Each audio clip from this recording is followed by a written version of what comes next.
All right. Final episode for the group stage. Here we go. So today we finished off the group stage with four games. We had a pair at 11 and a pair at 2.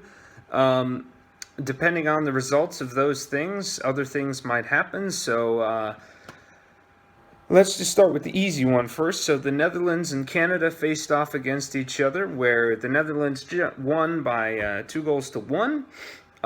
That's technically an upset because they're ranked 8th versus Canada's 5th. Christine Sinclair gets her first goal.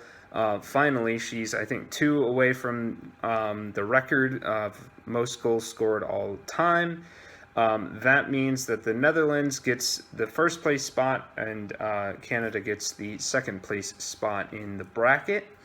The real important game was Cameroon versus New Zealand. Depending on the result from that one, either Argentina would be out or they would be in. Unfortunately for Argentina, 2 draws just isn't enough to be the third best team, because Cameroon, it looked like it was going to be a draw because you had a win or you had a goal from Cameroon and then an own goal by them, which was devastating. That was in like the 75th minute or something. And then in like the very last minute of the game, Cameroon was able to put another ball into the nets, and therefore they won the game. Luckily for them, which means they're on to the knockout round, kicking out Argentina. So that was that. Then we had the U.S. playing Sweden. Of course, that really didn't matter. It was a bit of a grudge match, but the U.S. came out firing, and they won 2-0. I'll talk about that game in depth in just a sec here. The other team that was worried about results was Nigeria. They were sitting on 3 points, and Chile had a better chance, or a good enough chance, to get into and knock out Nigeria. They needed to win their game by 3-0. Thailand would have had to win 15-0, but they're just not that good of a team. So it started off okay. I think it was draw. It was 0-0 at halftime, and then Chile just came in and they scored 1, and they still needed 2 more. They scored another, and then they got a penalty in the 85th minute. And you think, okay, it's done. Nigeria, their hopes are done. Chile's just, basically pulled them off the ladder and taken their place. But the penalty kicked it off the top of the bar, or off the crossbar, and unfortunately that was that for Chile's experience in the World Cup, meaning that Nigeria survived just barely on that fourth best third place team. There we go. That's how it is.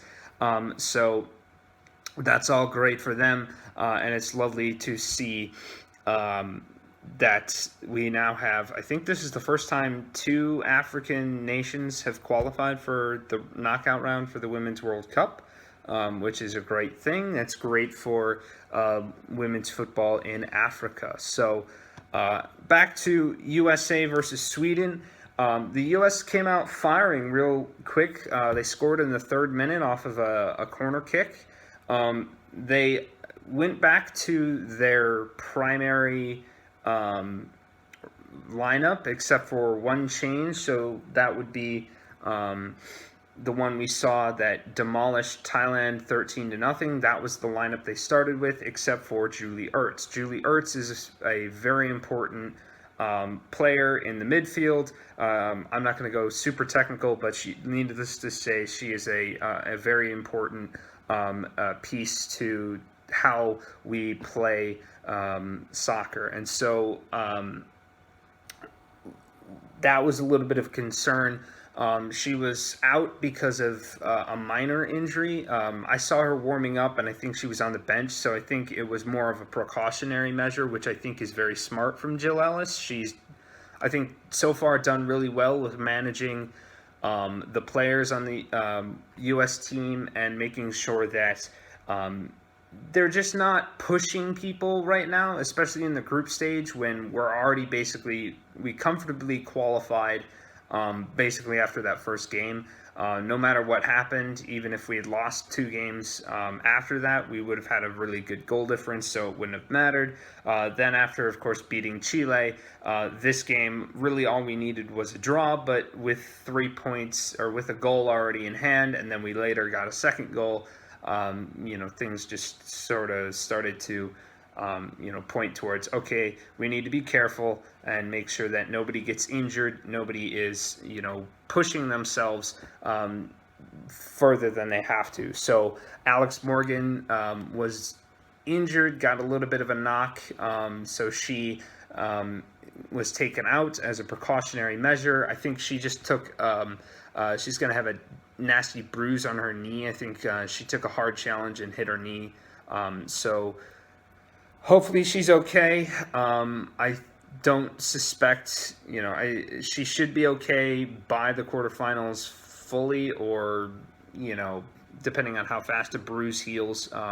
You never know. It could just be something, really minor and not really that bad at all. So I think that is something to look out for. Ertz and Alex Morgan are very important people, but at the same time, Sam Mewis, who was basically put into the Julie Ertz role, she did her job really well. I think that there was a big fear coming into this tournament that there was no backup for Julie, because she plays really just this, for technical terms, she's a number 6, which means she's a defensive midfielder. Essentially, she is, when shit hits the fan, she's the one that's supposed to stop an attack or stop a counterattack, and she's very good at doing that. She's also very dangerous in the air, as we saw against Chile. Her corner kick goals, I think she's got 14 goals from a set piece, so from corner kicks and stuff like that. So it's very much, it's a loss that we don't have her, but I think Mewis did a really good job of playing that role and also being a little bit of creative measure. We also got to see how well Alyssa Nair and the defense did against a stronger opponent. They did rather well. There were some nervous moments, but I think they did ultimately get the job done. We'll see what happens against other teams with attacking talent, but I don't know if we'll get to see them before we start facing France. So, with all that being said, the round of 16 looks like this. So Germany gets to beat up on Nigeria. As much as Nigeria, you'd like to root for them, Germany, I think, are just too solid defensively, and I think they'll be able to get at least 1 goal or 3. Sweden get to play Canada. This is a very, very, very compelling match, that Sweden versus Canada right there, because Sweden, of course, is ranked 8th or 9th, and Canada is 5th. Canada, of course, lost to the Netherlands. They're going to want to maybe make up for that and try and beat Sweden. Sweden are going to look to, of course, get through. So I think that'll be a very competitive match. It could be a very boring match. Who knows with how my predictions go. Then Italy play China. I think Italy's going to thoroughly deal with China. I think that they have shown that they're defensively solid, and they can also put goals in the back of the net. Then we've got the Netherlands and Japan, which is also a very compelling match. That one, I couldn't even tell you.